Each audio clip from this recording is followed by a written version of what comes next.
mais, eu vou pedir à multimídia que coloque o vídeo, mas coloque a partir dos 3 minutos, por favor.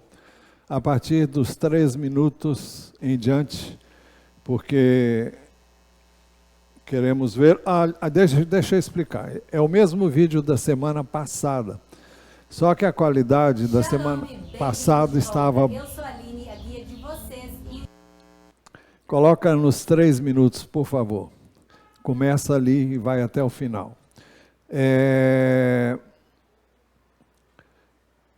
o mesmo da semana passada, mas ele tem muito a ver com o que nós vamos ministrar nessa noite, com o que nós estamos vivendo aqui.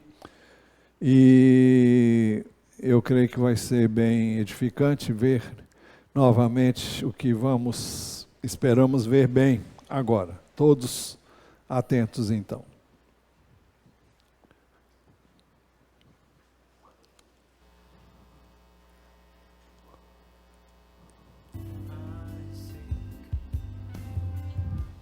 A gente está chegando agora aqui no Jardim do Olha, não é não. 3 minutos depois do início. Nosso amigo João. Ah, não, tá certo, vai. Tá certo. Welcome, bem-vindo.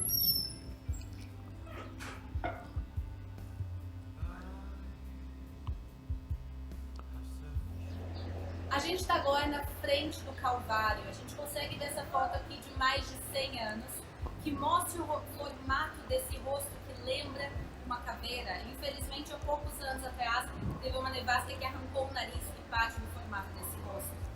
Mas aqui, nos tempos de Jesus, era um local de crucificação e apedrejamento. E vai ser aqui onde ele vai ser crucificado. Esse lugar foi encontrado em 1874 pelo arqueólogo alemão Konrad Schick. E ele vai ver que essa zona que a gente está aqui se encaixa perfeitamente na descrição dos acontecimentos de Jesus. Em frente ao Calvário, hoje em dia, a gente vê essa rodoviária árabe-muçulmana. Eles se negam a vender o terreno e por isso a gente vê essa bagunça todos os dias aqui. Esse lugar belíssimo que a gente está caminhando agora pertencia a José de Arimateia, assim também como o sepulcro cavado na rocha que a gente vai conhecer agora.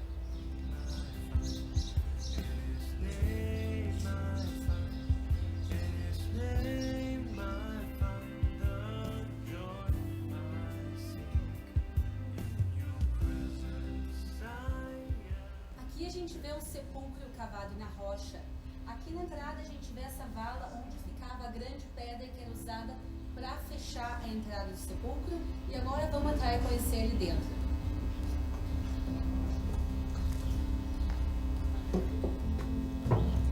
Na sexta-feira, o corpo de Jesus vai ser trazido até aqui e colocado nesse espaço. O sepulcro vai ser fechado e no domingo o sepulcro vai ser encontrado aqui vazio. Essa cruz que a gente está vendo na nossa frente, ela foi pintada no período bizantino, primeiro período cristão de Israel, e mostra que esse já era um local de adoração cristão desde os primeiros cristãos da Terra Santa. Como vocês sabem, tem o Santo Sepulcro e tem aqui o Jardim do Túmulo. E a pergunta que eu queria te fazer é qual a tua opinião sobre essas duas questões? Bom, uma coisa nós sabemos, que todos os dois lugares têm ponto histórico, tanto a Igreja do Santo Sepulcro como esse lugar aqui. Bem, lá tem uma tradição bem mais antiga e esse lugar aqui é bem mais novo. Porém, esse lugar aqui dá para visualizar muito bem o que está escrito na Bíblia, né?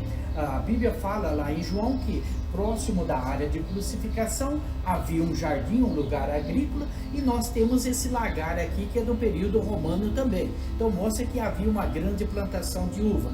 E esse túmulo que é daquele período também. A Bíblia diz que José de Arimateia tinha um túmulo grande, né, de família, ele era uma pessoa de posse, e esse túmulo encaixa no que está escrito na Bíblia. Uma coisa interessante que a Bíblia fala é o seguinte, que depois do sábado as mulheres voltam para preparar o corpo de Jesus, elas vão entrando dentro do túmulo e olham para a parte direita e vê um jovem de branco assentado. Então, nesse túmulo aqui, dá para você visualizar muito bem o que eu estou falando aqui. Qualquer um que chega aqui na boca do túmulo e reclina, ele vai ver diretamente a área que a Bíblia relata aqui. Então dá para visualizar muito bem. E aí as pessoas que vêm aqui tiram a sua própria conclusão.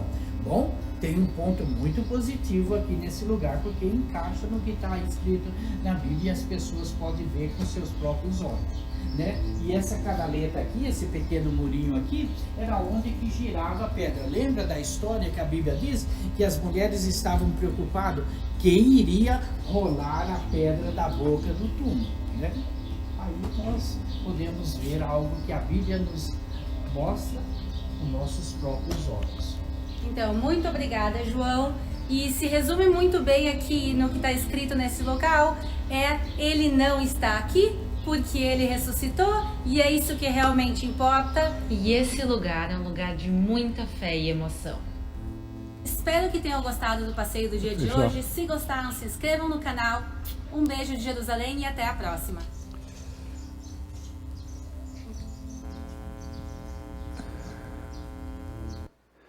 Esse João, que foi entrevistado agora, nós estivemos com ele lá, quando lá estivemos, e ele parece ser crente de verdade, e damos graças porque ele está ali, nesse lugar, e ele pode testemunhar de Jesus através da sua atividade naquele lugar. É ele que administra esse lugar, e dá sempre testemunho de Jesus em relação para as pessoas que vão visitar lá o túmulo. Existem 2 túmulos, um que eu já falei na semana passada, onde foi construída uma igreja católica, mas o que se encaixa bem dentro do contexto bíblico e com todas as características, porque é perto do Calvário, existe um jardim e existe o sepulcro lá até hoje. Ele está meio fechado com tijolos e ficou a entrada pequena, mas a entrada era ampla, né? Por isso que uma pedra enorme o fechava. Muito bem, nós vamos ver hoje Marcos 16, de 1 a 14. Estamos caminhando para o final do Evangelho de Marcos, e no próximo domingo, querendo e permitindo Deus, nós devemos terminar o estudo que temos feito no Evangelho de Marcos. Nos últimos versos do capítulo 5, nós vimos e lemos assim, Marcos 15, 37. Mas Jesus, dando um forte grito, expirou. Este é o verso que explica a maneira como Jesus morreu e o que ele disse ou o que ele fez quando ele morreu. O texto diz ainda no verso seguinte: o véu do santuário se rasgou em 2 partes, de alto a baixo. O verso seguinte diz ainda: o centurião que estava em frente de Jesus, vendo que assim havia expirado, disse: verdadeiramente este homem era o Filho de Deus. Domingo passado nós enfatizamos que as autoridades religiosas não reconheciam Jesus como Filho de Deus, mas esse centurião romano, um soldado romano, que presenciou tudo que aconteceu ali, ele entendeu. E você vai me perguntar como? Eu não sei, mas ele entendeu que aquele era verdadeiramente o Filho de Deus. E é impressionante essa declaração. Ela realmente impacta quando nós a examinamos. Verdadeiramente este homem era o Filho de Deus. Essa foi a declaração desse centurião. Centurião é quem tinha sob seu comando 100 soldados romanos. Ao cair da tarde, por ser o dia da preparação, isso era na sexta-feira, isto é, véspera do sábado, José de Arimateia, ilustre membro do Sinédrio, que também esperava o reino de Deus, dirigiu-se ousadamente a Pilatos e pediu o corpo de Jesus. Nós dissemos que, e vimos em outros textos bíblicos, que José de Arimateia era um discípulo de Jesus e que guardava um certo cuidado, a exemplo do que aconteceu com Nicodemos, e ambos estavam presentes no sepultamento de Jesus, conforme o relato de João, capítulo 19, e eles tomaram uma posição diante de Jesus, e é significativo o fato de que eles tomaram essa posição depois de presenciarem a morte de Jesus na cruz. Então, eles também, como o centurião, reconheceram que Jesus era verdadeiramente o Filho de Deus. E por isso resolveram enfrentar tudo que pudesse vir em represália a essa decisão por parte dos que haviam incentivado o povo a crucificar Jesus. Mas, então, ele dirigiu-se ousadamente a Pilatos e pediu o corpo de Jesus. Mas Pilatos admirou-se de que ele já tivesse morrido. E tendo chamado o centurião, perguntou-lhe se havia muito que Jesus tinha morrido. Após certificar-se pela informação do comandante, cedeu o corpo a José. Então nós temos aqui a confirmação de que Jesus havia morrido. Em outros evangelhos nós ficamos sabendo que para que os corpos não ficassem na cruz, por ser véspera de sábado, então, para apressar a morte das pessoas que foram crucificadas, e Jesus no centro e 2 homens do lado dele, eles foram e quebraram os pés de um e do outro, mas quando chegaram para fazer isso com Jesus, repito, isso tinha a finalidade de apressar a morte do crucificado. Então, Jesus já tinha morrido, então não foi necessário quebrar isso para que se cumprisse também a palavra profética num dos salmos que diz: nenhum dos seus ossos será quebrado. Então, este é uma referência a José, José de Arimateia, baixando o corpo da cruz, envolveu num lençol que tinha comprado e o depositou num túmulo que tinha sido aberto numa rocha. E rolou uma pedra para a entrada do túmulo.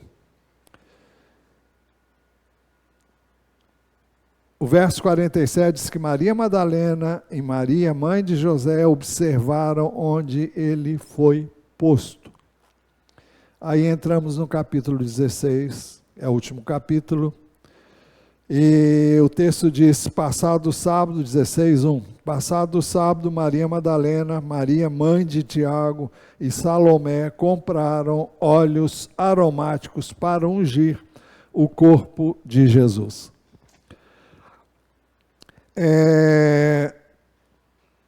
Seria o caso de perguntar como compraram isso, porque no sábado não... Aliás, era véspera de sábado, né? Tudo bem. Então elas terão comprado esses óleos aromáticos para ungir o corpo de Jesus, ou naquele mesmo dia antes do pôr do sol, ou no sábado à noite, no nosso calendário, né? Porque no calendário judaico já era domingo. Eu já disse aqui muitas vezes, e se você se lembra, no calendário judaico, o dia começa às 18 horas e termina às 18 horas. Um dia começa às 18 e termina também às 18 horas. Então, às 18 horas de sexta-feira, Jesus já tinha morrido há 3 horas, já tinha sido sepultado.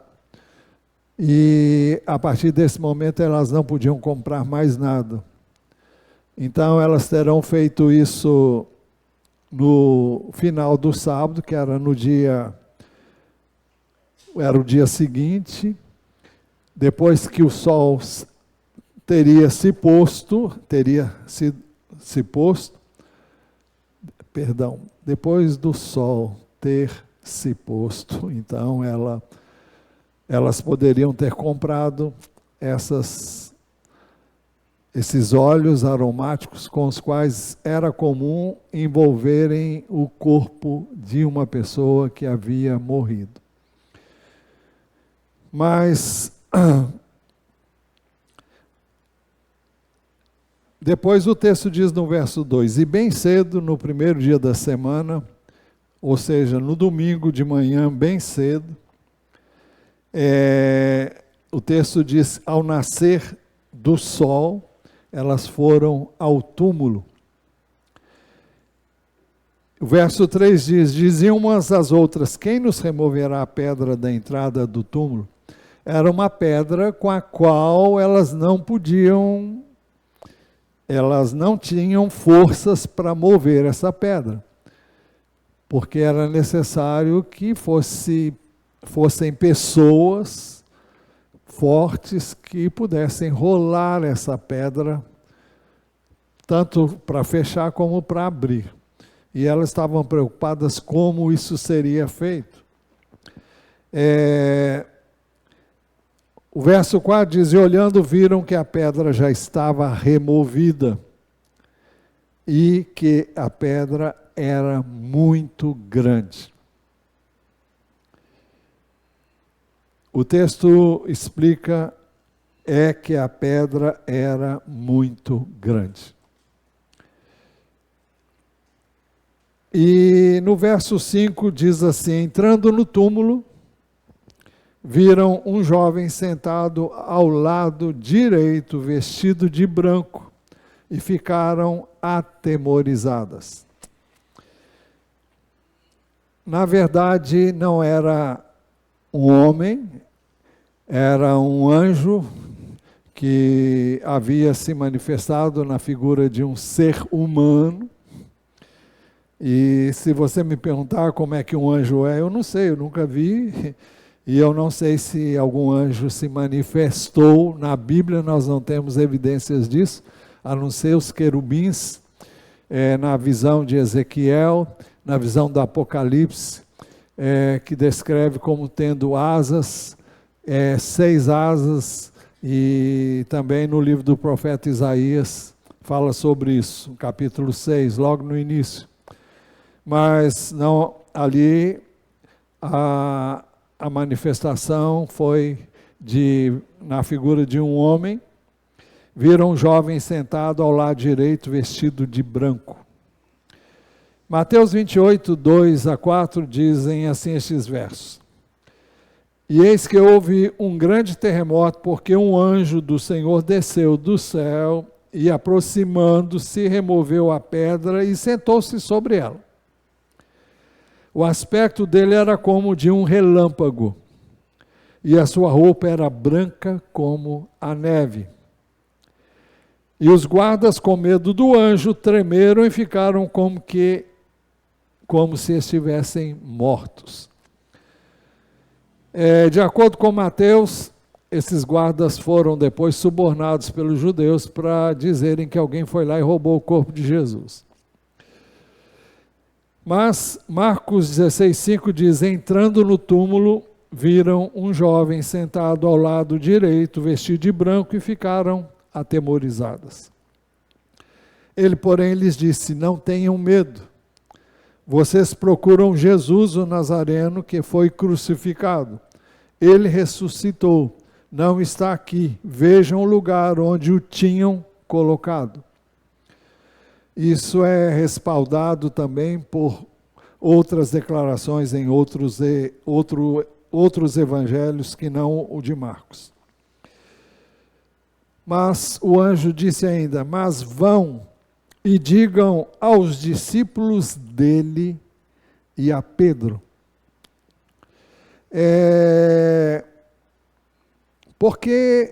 Bom, eu vou ler o verso todo. Mas vão e digam aos discípulos dele e a Pedro que ele vai adiante de vocês para a Galileia. lá vocês o verão como ele disse. Então, a orientação é: mas vão e digam aos discípulos dele e a Pedro. É significativa essa declaração, essa orientação, mas vão e digam aos discípulos dele e a Pedro. Por que aos discípulos dele? Porque os discípulos haviam abandonado. Eu creio que eles, por si mesmos, não iam ficar na deles, porque eles fizeram um papel muito feio. Na hora mais difícil de Jesus, eles deixaram Jesus sozinho e deram no pé. E então Jesus manda chamá-los. Vão e digam aos discípulos dele, mas diz de modo especial, e a Pedro. Por que e a Pedro? É porque Pedro havia pisado na bola mais feio do que todos os outros. Em Marcos 14, 27 a 31, nós já examinamos esse texto, mas lá diz assim: e Jesus disse aos discípulos: serei uma pedra de tropeço para vocês, porque está escrito: ferirei o pastor e as ovelhas ficarão dispersas. Nessa ocasião, no verso 29, então Pedro disse a Jesus: ainda que o Senhor venha a ser um tropeço para todos, não será para mim. Mas Jesus lhe disse: em verdade lhe digo que hoje, nesta noite, antes que o galo cante 2 vezes, você me negará 3 vezes. Mas Pedro insistia com mais veemência: ainda que me seja necessário morrer com o Senhor, de modo nenhum o negarei. E todos os outros diziam a mesma coisa, mas todos deram no pé, e Pedro negou a Jesus 3 vezes.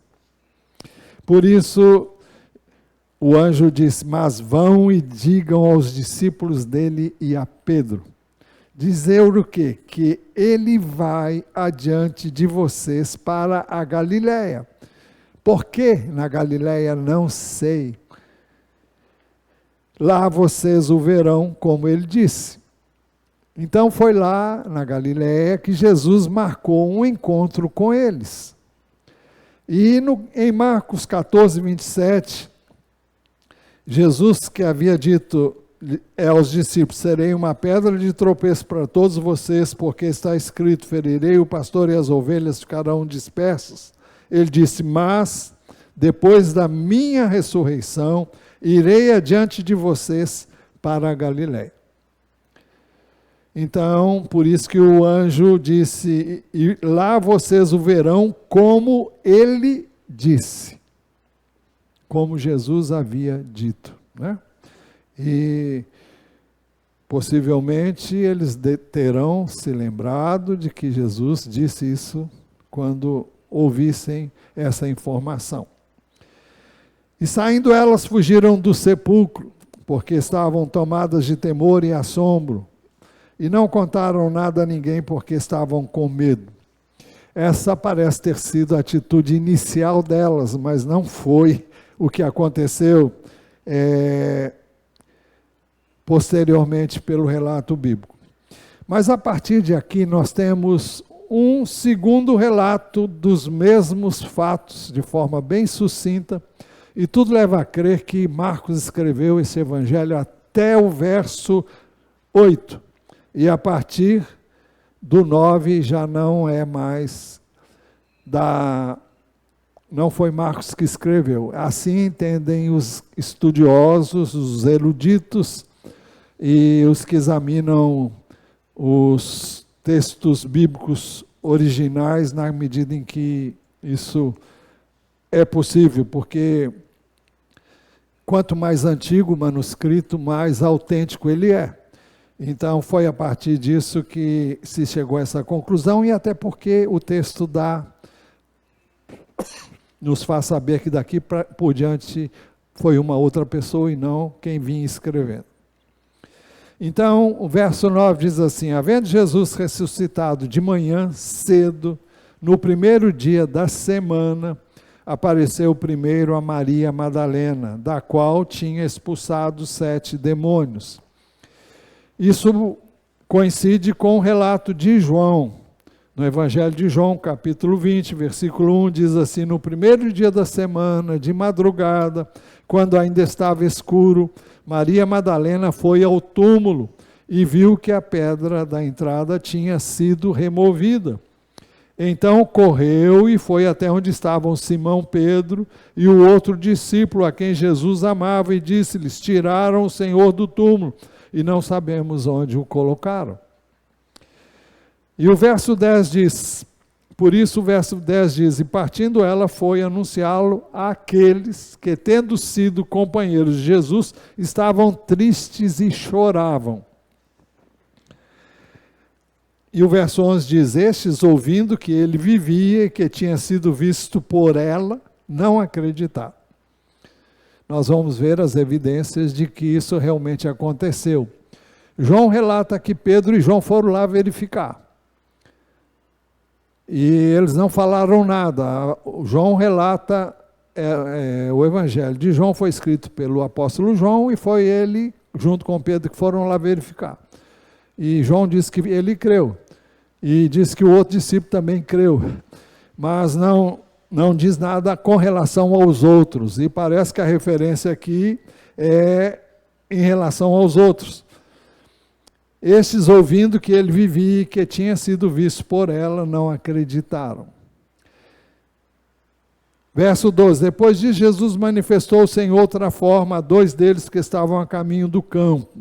Essa descrição só é encontrada no Evangelho de Lucas. E o Evangelho de Lucas, no capítulo 24, é muito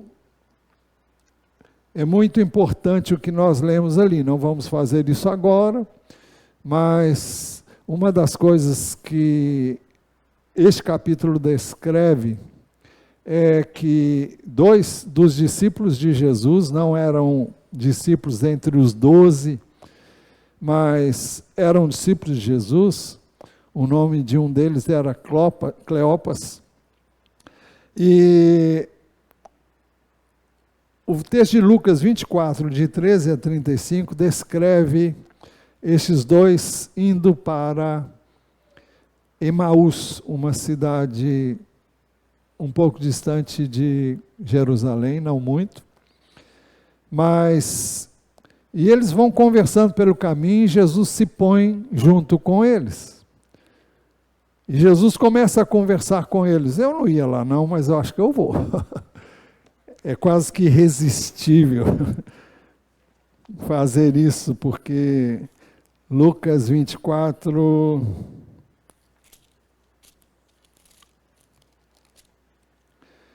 (24, 13). Naquele mesmo dia, 2 discípulos estavam indo para uma aldeia chamada Emaús, que ficava a uns 10 quilômetros de Jerusalém. Iam conversando a respeito de tudo que tinha acontecido. Enquanto conversavam e discutiam, o próprio Jesus se aproximou e ia com eles. Porém, os olhos deles estavam como que impedidos de o reconhecer. Então, ele lhes perguntou: o que é que vocês estão discutindo pelo caminho? Como se ele não soubesse, né? E eles pararam entristecidos. Um, porém, chamado Cleopas, respondeu: será que você é o único que esteve em Jerusalém e não sabe o que aconteceu lá nestes últimos dias? E ele lhes perguntou: do que se trata? Eles explicaram: aquilo que aconteceu com Jesus, o Nazareno, que era profeta, poderoso em obras e palavras, diante de Deus e de todo o povo, e como os principais sacerdotes e as nossas autoridades o entregaram para ser condenado à morte e o crucificaram. Nós esperávamos que fosse ele quem havia de redimir Israel. Eles esperavam um reino político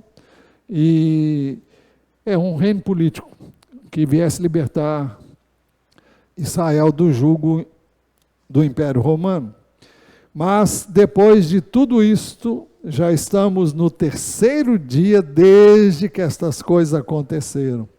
É verdade, agora vejam, é verdade também que algumas mulheres do nosso grupo nos surpreenderam indo de madrugada ao túmulo e, não achando o corpo de Jesus, voltaram dizendo que tinham tido uma visão de anjos, os quais afirmavam que ele vive. De fato, alguns dos nossos foram ao túmulo, uma referência a Pedro e João.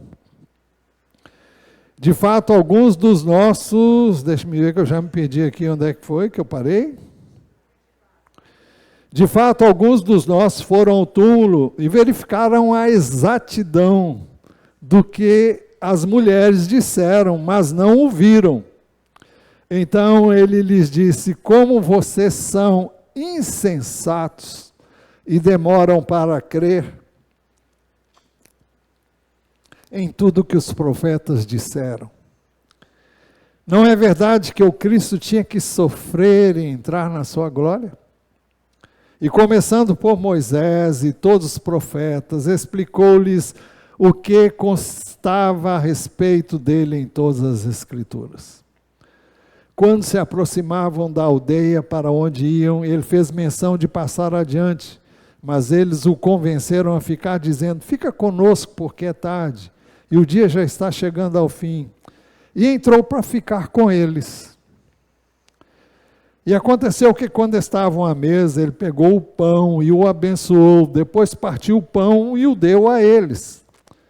Então os olhos deles se abriram e eles reconheceram Jesus, mas ele desapareceu da presença deles.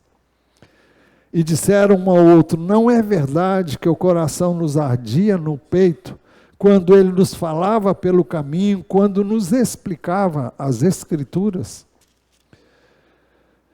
E na mesma hora, levantando-se, voltaram para Jerusalém, onde acharam reunidos os 11 e outros com eles, aos quais diziam: de fato o Senhor ressuscitou e já apareceu a Simão.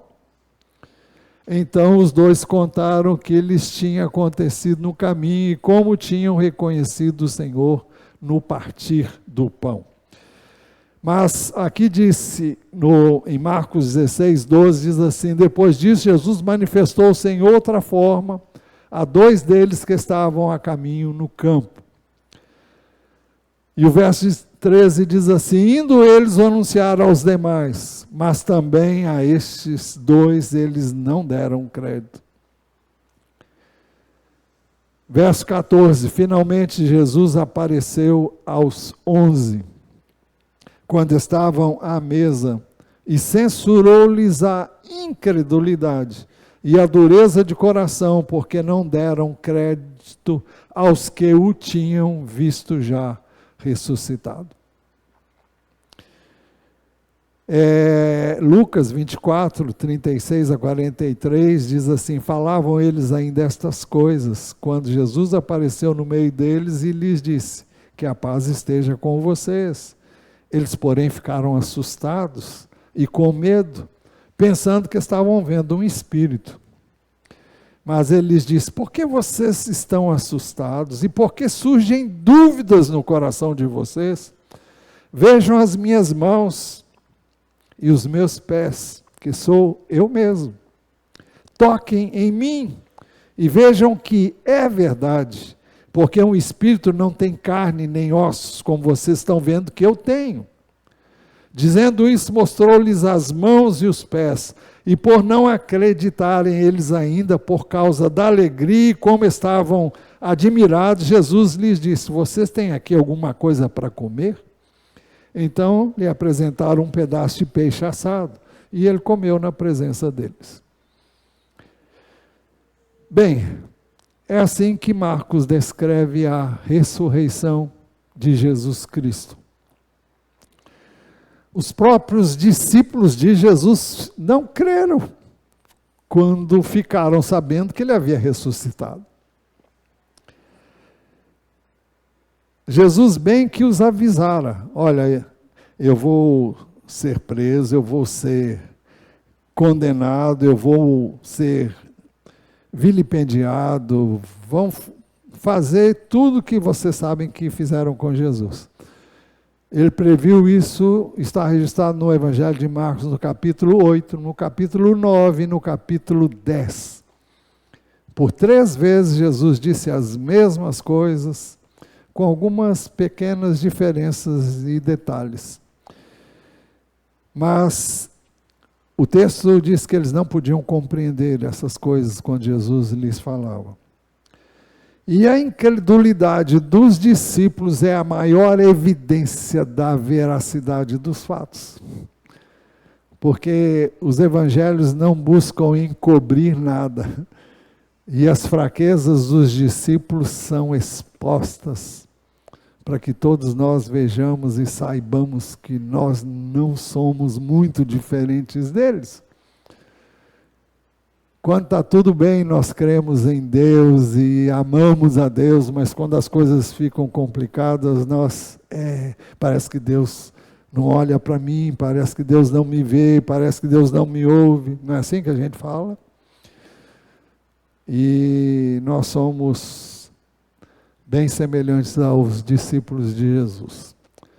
E por isso é necessário que nós estejamos sempre lendo a palavra de Deus, porque é através da palavra que nós somos fortalecidos, é através da palavra que o nosso espírito é alimentado, a nossa mente é renovada e a nossa fé fortalecida também. Então, é isso que eu queria trazer para os irmãos hoje, e com a graça e a permissão dele, no próximo domingo, nós terminamos o Evangelho de Marcos.